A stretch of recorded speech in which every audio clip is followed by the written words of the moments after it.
और छिंदवाड़ा से लेंगे खबर, जहां वेस्टर्न कोलफील्ड के ओवरसीयर राजेंद्र मिश्रा को सीबीआई की टीम ने 5,000 रुपए रिश्वत लेते रंगे हाथों गिरफ्तार किया। ठेकेदार अखलाक सिद्दीकी की शिकायत पर कार्रवाई की गई। राजेंद्र मिश्रा ने पुराने बिल पास कराने के एवज में अखलाक को से रिश्वत मांगी थी। सीबीआई की टीम ने दफ्तर से कंप्यूटर और कई दस्तावेज जब्त किए हैं। खबर भिंड से, जहां पुलिस और खनिज विभाग ने संयुक्त कार्रवाई करते हुए सफेद गिट्टी से भरे 7 डंपर जब्त किए, जिनमें से 6 डंपरों पर ओवरलोडिंग और 1 डंपर पर बिना रॉयल्टी परिवहन के चलते कार्रवाई की गई। प्रशासन की इस कार्रवाई पर अधिकारी अपनी पीठ थपथपाते नजर आए। वहीं जब अधिकारियों से गोहद के डांग पहाड़ पर संचालित क्रशरों के जरिए ओवरलोडिंग करने वाले संचालकों के खिलाफ कार्रवाई के बारे में पूछा गया तो अधिकारी अपने आसपास बगले झांकते नजर आए। माइनिंग ऑफिसर महोदय के निर्देशानुसार 9 से 11 बजे सिटी कोतवाली के सामने पॉइंट लगाया गया था। इसमें अवैध खनिज परिवहन की कार्रवाई की गई। इसमें 7 वाहन पकड़े गए। 7 में से 6 वाहनों में रॉयल्टी है, उन पर ओवरलोड की कार्रवाई की जा रही है। और 1 वाहन में रॉयल्टी नहीं है तो उसमें अवैध परिवहन की कार्रवाई। एक महिला जिसका जन्मदिन था, उसका पूरा परिवार उसके जन्मदिन की तैयारी में जुटा हुआ था, लेकिन ठीक अपने बर्थडे के दिन ही उस महिला ने अपनी जान दे दी। शिवपुरी की उस महिला ने मिट्टी का तेल छिड़ककर खुद को आग के हवाले कर दिया। एक महिला ने क्यों अपने जन्मदिन को अपनी जिंदगी का आखिरी दिन बना दिया? क्या वजह है इस सुसाइड के पीछे? ये वो सवाल है जिनका जवाब फिलहाल किसी के पास नहीं। शिवपुरी में एक नवविवाहिता ने मौत को गले लगा लिया, वो भी ठीक अपने बर्थडे के दिन। जी हां, जूही ने अपने जन्मदिन के दिन ही खुद को आग के हवाले कर दिया।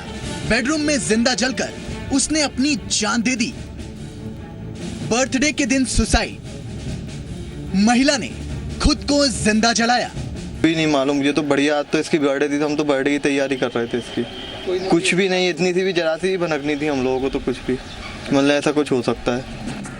राजस्थान की रहने वाली जूही की शादी साल भर पहले ही शिवपुरी के रहने वाले लोकेश सोनी के साथ हुई थी। बुधवार शाम को ही जूही अपने मायके से वापस ससुराल लौटी थी। गुरुवार को जूही का जन्मदिन था। घर वाले उसके जन्मदिन की तैयारियों में जुटे हुए थे, लेकिन इसी बीच गुरुवार सुबह जूही ने अपने बेडरूम में खुद पर मिट्टी का तेल छिड़ककर आग लगा ली। पता ही नहीं है, कुछ कह ही नहीं सकते क्या हुआ क्या नहीं हुआ है अंदर से। अब जो भी है वो पड़ोसियों को मालूम है जो भी हुआ है, क्योंकि उन्हीं लोगों ने आके गेट मेट तोड़े करे क्या किया है। जूही के पति के मुताबिक वो बेहद खुश थी, उसे किसी तरह की कोई परेशानी नहीं थी। ऐसे में किसी को समझ नहीं आ रहा कि जूही ने इस तरह से अपनी जान क्यों दी। वो बिल्कुल खुश थी, सुबह सब बढ़िया था। इसको दूध पिलाया, इसके लिए इसकी बर्थडे पे गुलाब जामुन बनाए, इसको कपड़े दिए, पापा के पैर छुए, मम्मी के पैर छुए, सबने इसको पैसे दिए। बिल्कुल खुश थी। ऐसी कोई 1% इसके पास झलक नहीं थी कि ऐसा कुछ ये कर पाएगी। जूही की मौत की वजह फिलहाल सबके लिए एक मिस्ट्री ही है। आखिर उसे ऐसी क्या परेशानी थी? वो ऐसे कौन से मानसिक हालात से गुजर रही थी कि जूही ने जन्मदिन के दिन ही मौत को गले लगा लिया? फिलहाल पुलिस जूही की इस मौत मिस्ट्री को सुलझाने में जुट गई है। दीपक अग्रवाल, जी मीडिया, शिवपुरी। और ज्यादा वक्त नहीं गुजरा जब प्याज के भाव आम आदमी को रुला रहे थे, लेकिन अब यही प्याज किसानों को भी खून के आंसू रुला रही है। पिछले साल जहां 60 रुपए प्याज का भाव रहा, वहीं आज मध्य प्रदेश की नीमच से प्याज का हैरान कर देने वाला भाव सामने आया। नीमच जिले में इसकी थोक कीमत इतनी नीचे गिर गई है कि आप सुनकर ताज्जुब में पड़ जाएंगे। यहाँ की मंडी में इसकी कीमत 20 पैसे प्रति किलो तक आ गई है। इसकी वजह से क्षेत्र में बम्पर फसल और मांग का कम होना है। किसानों का कहना है कि बम्पर पैदावार की वजह से यहाँ प्याज न्यूनतम 20 से 50 पैसे प्रति किलो की कीमत से बेची जा रही है, जबकि कुछ हफ्ते पहले इसी क्वालिटी वाली प्याज की कीमत 20 से 30 रुपए किलो चल रही थी। अब हालात ऐसे हो चले हैं कि फसल की जुताई, मजदूरी का पैसा निकलना तो दूर, सिर्फ प्याज को खेत से मंडी तक लाने की कीमत भी नहीं निकल पा रही। अब प्याज ने किसानों को रुलाया है। तो नीमच मंडी प्याज की एक बड़ी मंडी है। यहां रोजाना 5,000 बोरी प्याज आती है। अच्छी क्वालिटी वाली प्याज का भाव जहां 5 से 6 रुपए प्रति किलो मिल रहा है, तो वहीं साधारण प्याज का भाव सिर्फ 20 पैसे से 30 पैसे प्रति किलो मिल रहा है। ऐसे में किसानों के सामने रोजी रोटी का बड़ा संकट खड़ा हो गया है।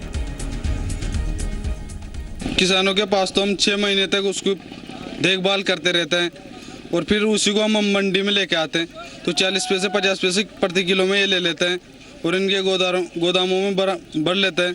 फिर इन्हीं से हम खरीदते हैं तो ये हमें 25-30 रुपए किलो देते हैं। व्यापारियों का क्या है, मिलजुल कर रहता है ये, और एक साठ गांठ करके हमारा माल कम में खरीद लेते हैं। गाँव से लेके आते हैं और उसके बाद यहाँ पे लेके आते 10 रुपए किलो भी नहीं बिकते। उसके बाद भाड़ा भी महंगा पड़ रहा है और कटाने के लिए भी 200 रुपये मजदूर ले रहे, तो फिर यहाँ पे लाके क्या करेंगे, रोड़ी में डालना और अच्छा है। यहाँ पे लाने से क्या फायदा है, कुछ नहीं। यहाँ पे लेके आ रहे हैं तो मूर्ख है हम सब, यहाँ पे 30 पैसे भी लेके आ रहे थे। हमारे प्याज की बहुत मध्यवाड़ी चल रही, मंडी में बिक नहीं सकता है। 50 रुपया कुंटल से बिकने चाहते हैं, हम बैठ के बेच रहे हैं। हमारे जो फसल में प्याज में लगाए हुए कोई भी पैसे बेटे नहीं हो रहे हैं। हमारे को सरकार कोई भी सुविधा करे।